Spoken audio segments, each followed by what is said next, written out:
Hey, good morning, everyone.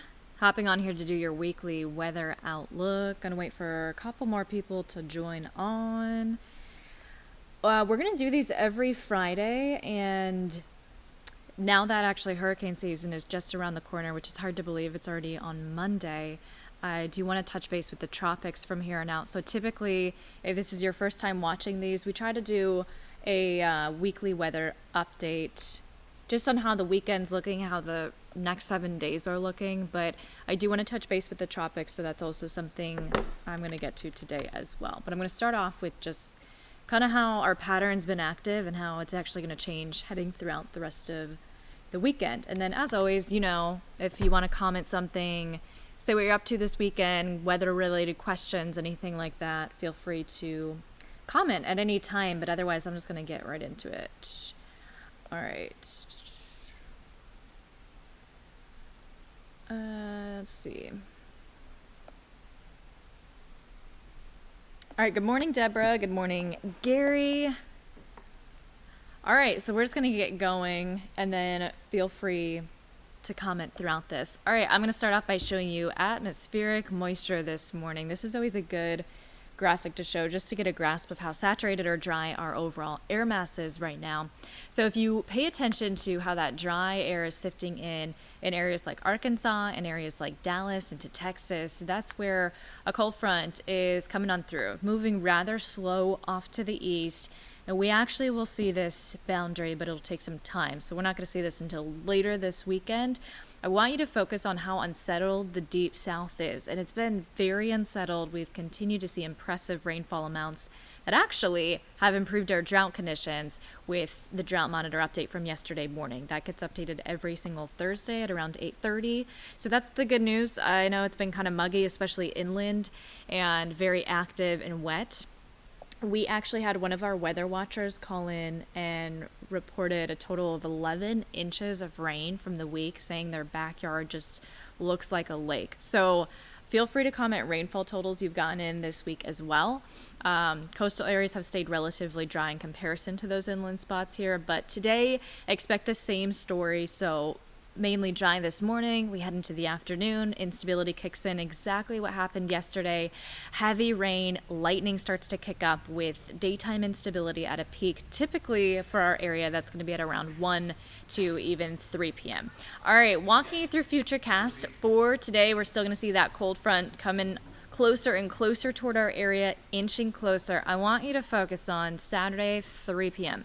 Still very unsettled, still the potential for a brief, isolated, strong to severe thunderstorm. Now, the primary threat with that would be damaging winds, but I also want you to focus on how this cold front turns stationary. So that's where you see those, the cold front itself is just the blue triangles, but then you start to see those red half circles. That's where it's meeting up with our warm, moist air mass, and the cold front tries to dig in, has some difficulty at first doing so because it is such a different air mass. We've actually kept rather calm winds, but still nonetheless winds out of the south pumping in moisture. So we're still staying very muggy, very humid. Eventually that trough in the mid-levels associated with that cold front at the surface swings on through Sunday. So this is when our pattern changes. So we see, I just want to double check on questions.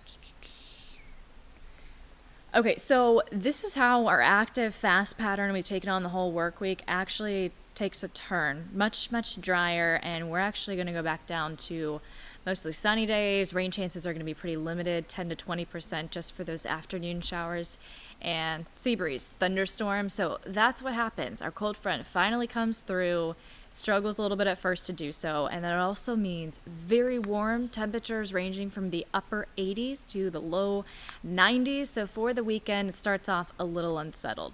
All right, so now again, like I was saying, hurricane season's just around the corner. We've had 2 named storms already this season for the Atlantic. Now, this happened last time we saw 2 named storms before the technical start of hurricane season, which is June 1st, was back in 2012. So far we've seen Tropical Storm Arthur, and we've seen, it was brief, but we saw earlier this week, Tropical Storm Bertha lash South Carolina's coastal spots. They saw flash flood warnings going up like crazy from South Carolina into North Carolina. And so, yes, we did see 2 named storms so far this season, but June 1st, Monday, that's the technical start. So I do want to touch base on the tropics every Friday as well. We're obviously closely monitoring this. The only thing that the National Hurricane Center is highlighting right now is this cluster of thunderstorm activity far out into the Atlantic. It has a 50% chance of development. This was bumped up this morning within the next 48 hours and within the next 5 days here. So that's qualifying as a medium chance of development. When we say that, we mean a medium chance of developing into a subtropical depression, right? So you have subtropical or tropical characteristics, first of all, or an extratropical system, but that wouldn't be related to hurricane season. And then you have depression, you have disturbance first, depression, storm, and then Category 1 hurricane onward. So right now we're not talking about seeing this developing into a tropical or subtropical storm. We're talking about a subtropical depression that would briefly form, has that medium chance to do so. But then I want you to note that track, which is generally progressing off to the north. So this is already far out into the Atlantic. And obviously there's a lot of different things that play into tropical development. I want to talk about subtropical versus tropical first. So when we're talking about a tropical system, when we have the likelihood that we'll see a tropical storm or a hurricane form, we are mentioning a well-organized, structured, warm core system here. Subtropical is a system that has characteristics both tropical and non-tropical. So it could actually have a cold core, and subtropical storms can transition into a tropical storm. So it's something to monitor. And in terms of just getting the name, doesn't matter. It'll still get named whether it's subtropical or tropical. Now, the good news is for everyone, as this progresses north, there's obviously ingredients out there that are favorable and ingredients out there that are non-favorable for tropical development. But for this scenario, I want to pull up analysis. One of the things that a system in the Atlantic or the Gulf needs is weak wind shear. A system needs to be able to build and organize to intensify. And so as this progresses north, you'll see that we have an area of fairly impressive wind shear where the system is headed. So strong wind shear will tear a system apart, and cooler water temperatures are also going to work against the system. So while we could briefly see a period where this could become a subtropical depression, I also want to show you sea surface temperatures. This isn't continuing out west. This is a system far out into the Atlantic. That's nothing right now. It's just a cluster of thunderstorms. If it's progressing out west, obviously we would be encountering water temperatures that are fairly warm. 78, 79, 79. You would typically want to see those water temps at around 79 to 80 degrees Fahrenheit for some sort of tropical or subtropical intensification, but this isn't. It's heading up north. So you're seeing temperatures that are much cooler in the 50s and even the 60s, and a system needs warm sea surface temperatures to continue to intensify. It needs low wind shear that won't interfere with its development. So that's a system we are monitoring regardless of if it develops or not. Again, I'll show you that one more time. Far out into the Atlantic, we will not see any impacts from this system regardless of development. But I just want to keep the tropics in these weekly weather outlooks from here on out because we are nearing the technical start of hurricane season. All right, I do want to check and see if I have any questions. And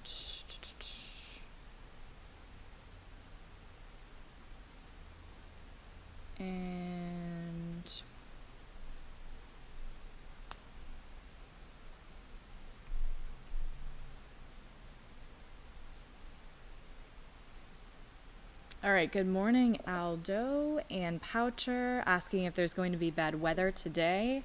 So for today, I'll jump back to this really quick and show you where that cold front lies right now. So cold front approaching Memphis right now, and you'll see we still are unsettled. However, we're under that general risk today for non-severe thunderstorms. I think that an isolated strong storm, maybe briefly severe, would be possible in terms of just gusty winds at that limit, but we're really going to keep things mainly just limited to scattered shower activity, a couple thunderstorms, and that would mean, of course, lightning. If you can hear thunder, you are within range of being struck by lightning. So obviously, if you hear thunder, if one of these cells intensifies, just make sure you're seeking shelter. But otherwise, not necessarily severe weather today. And we also are actually slowly drying out. It's been unsettled this week. We have still pretty significant rain chances today. And then into tomorrow, back down to just isolated pop-up hit or miss showers and storms. And then by Sunday, we're almost completely dry, mostly dry. And then it's a very dry stretch for Monday, Tuesday, Wednesday. So this has been actually really good for our wildfire outlook. And it's just been humid and hot, and it's going to continue to stay that way.